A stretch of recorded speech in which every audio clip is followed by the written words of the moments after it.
Welcome to the series of Bhagavad Gita chapters.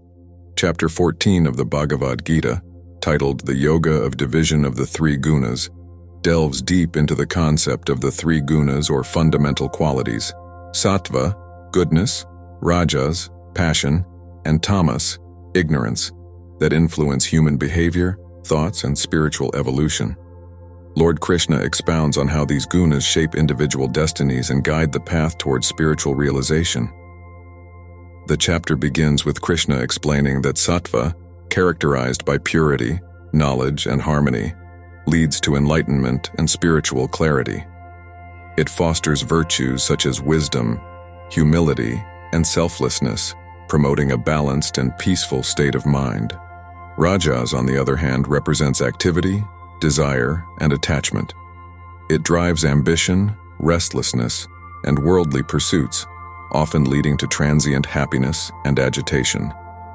Tamas, the third guna, symbolizes inertia, ignorance, and delusion.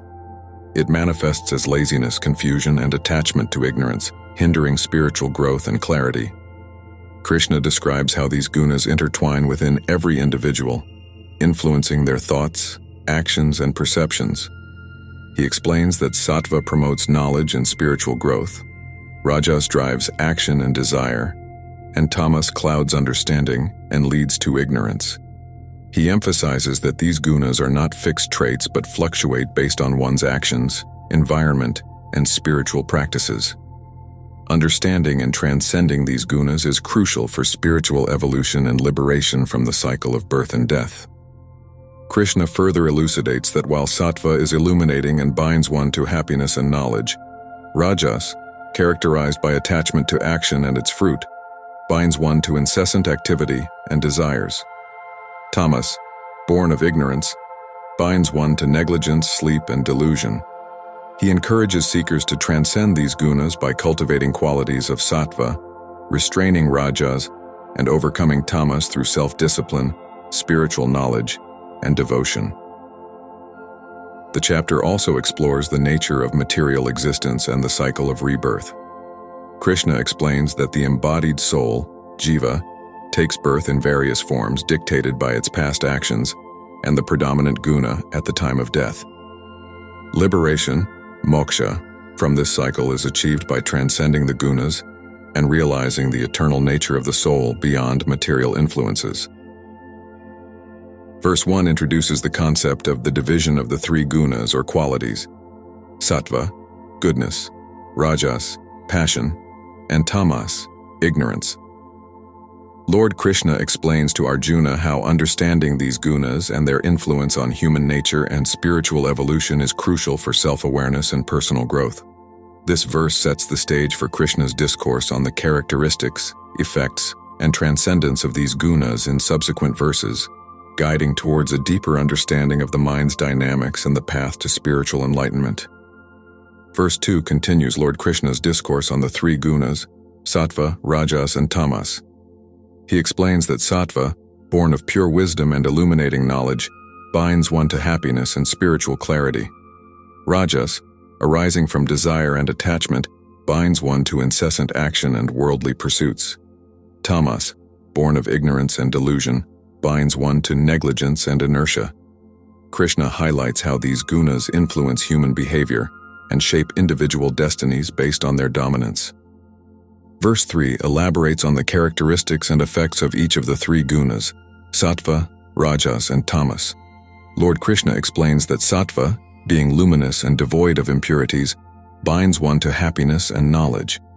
Rajas, characterized by passion and attachment, binds one to the fruits of actions and restlessness. Tamas, rooted in ignorance and laziness, binds one to delusion and negligence. This verse underscores how these gunas influence human behavior and spiritual evolution based on their predominance in individuals. Verse 4 continues to explore the qualities of the three gunas, Sattva, Rajas, and Tamas. Lord Krishna explains that Sattva leads to a pure, luminous understanding of one's duty and righteousness, binding one to knowledge and joy. Rajas, driven by attachment and desire, leads to incessant activity and pursuit of worldly goals, binding one to material fruits and restlessness. Tamas, rooted in ignorance and inertia, leads to delusion and negligence, binding one to darkness and confusion.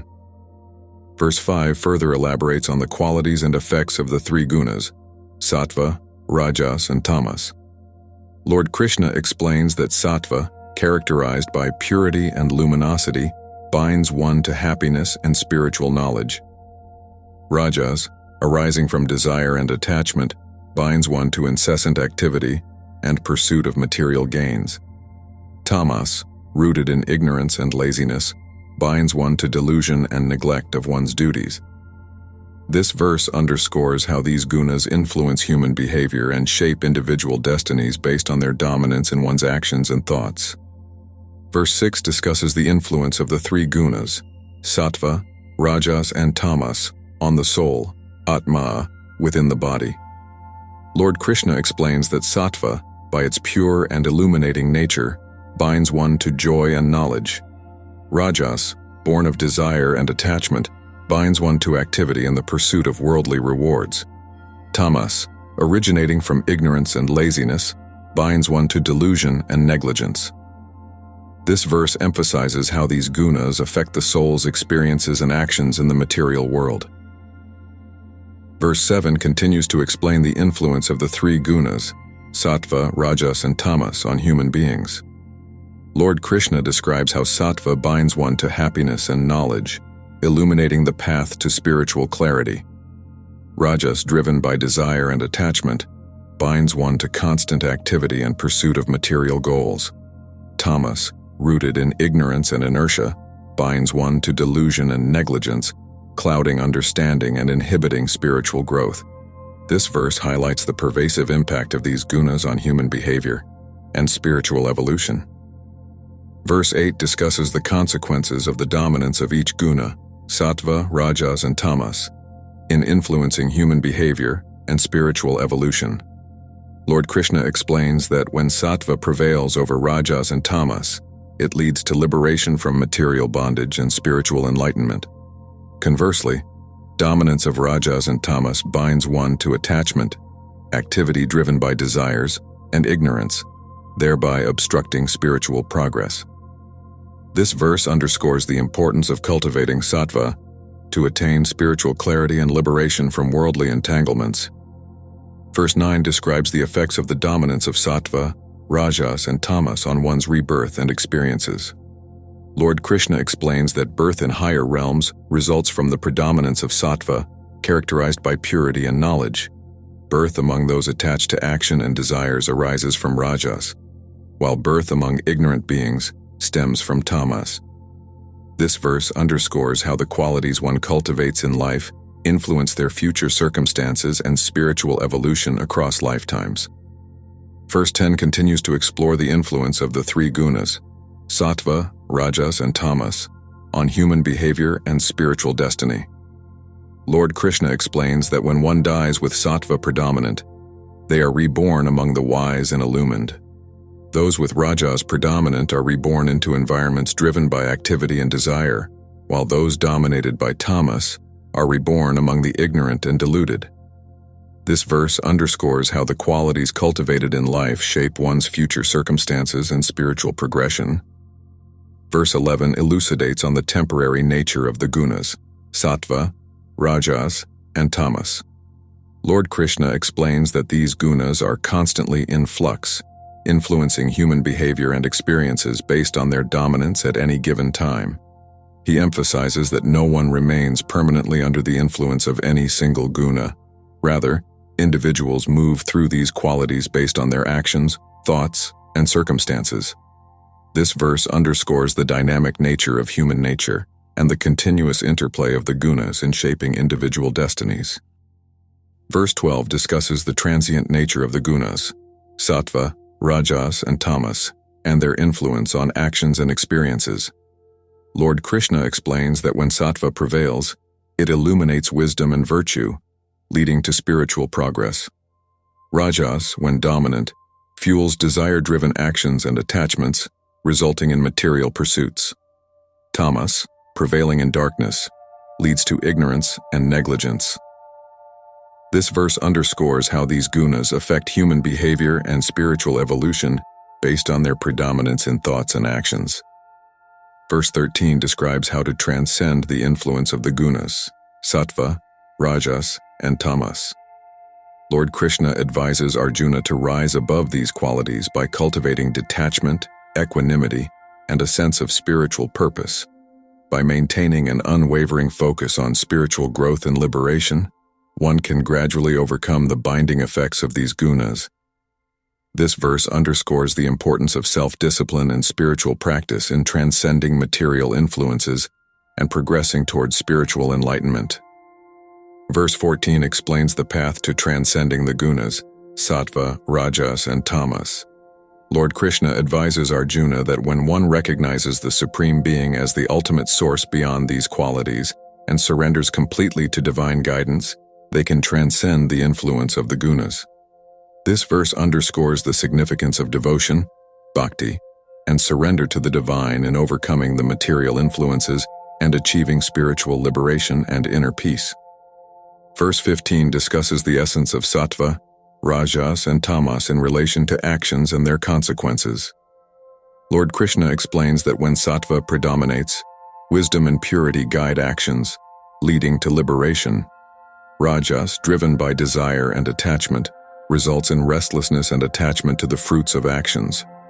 Tamas, characterized by ignorance and negligence, leads to delusion and confusion, binding one to ignorance and suffering. This verse underscores how the qualities one cultivates influence their actions and spiritual evolution.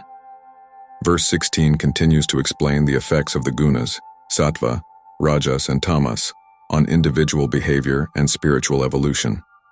Lord Krishna describes that when Sattva is predominant, it leads to clarity of understanding and happiness. Rajas, when dominant, results in restlessness and attachment to desires. Tamas, prevalent in ignorance, causes delusion and laziness. This verse underscores how these qualities influence human actions and shape the path towards spiritual growth and liberation. Verse 17 elaborates on the effects of Sattva, Rajas, and Tamas on knowledge and action. Lord Krishna explains that those influenced by Sattva perform actions motivated by knowledge and clarity, aiming for spiritual growth and liberation. Those influenced by Rajas act with attachment to the fruits of their actions, driven by desire and ambition. Those under Tamas act with ignorance and laziness, leading to confusion and stagnation. This verse underscores how these gunas shape human behavior and spiritual outcomes. Verse 18 discusses the consequences of transcending the gunas, Sattva, Rajas, and Tamas. Lord Krishna explains that those who transcend these qualities, rising above their influence, attain liberation from material bondage and suffering. By recognizing the eternal nature of the soul, Atma, beyond these gunas, and cultivating detachment and equanimity, one achieves spiritual clarity and inner peace. This verse underscores the path to liberation through transcendence of material influences and realization of one's true spiritual identity. Verse 19 describes the nature of those who attain liberation by transcending the gunas, Sattva, Rajas, and Tamas. Lord Krishna explains that such liberated individuals are free from attachment, fear, and anger. They remain undisturbed by dualities such as pleasure and pain, and they are fully established in knowledge and spiritual wisdom. This verse emphasizes the qualities of equanimity, wisdom, and detachment that characterize those who have transcended the influence of the gunas and attained liberation. Verse 20 elucidates on the self-realized individuals who transcend the gunas, Sattva, Rajas, and Tamas. Lord Krishna explains that they neither rejoice in obtaining what is pleasant nor lament over what is unpleasant.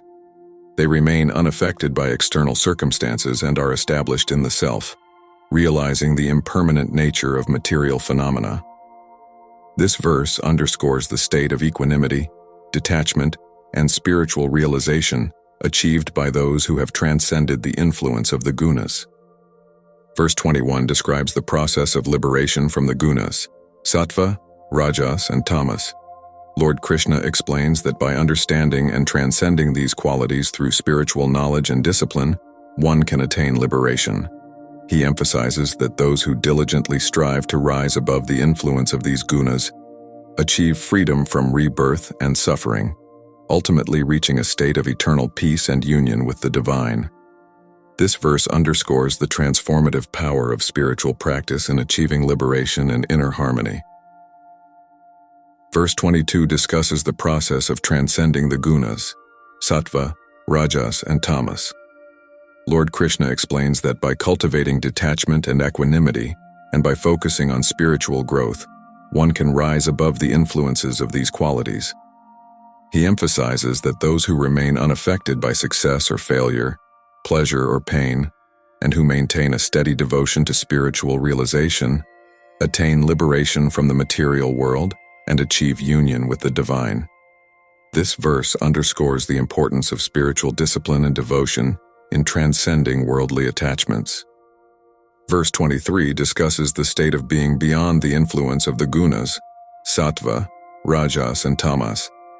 Lord Krishna explains that those who recognize the eternal, unchanging aspect of the self, Atma, and understand that the gunas operate within the realm of the material world, attain liberation. By realizing the impermanent nature of the gunas and maintaining unwavering devotion to spiritual knowledge, one transcends worldly attachments and achieves spiritual freedom and inner peace. Verse 24 elucidates on the self-realized individuals who transcend the gunas, Sattva, Rajas, and Tamas. Lord Krishna explains that they remain equipoised amidst pleasure and pain, honor and dishonor, and are undisturbed by dualities.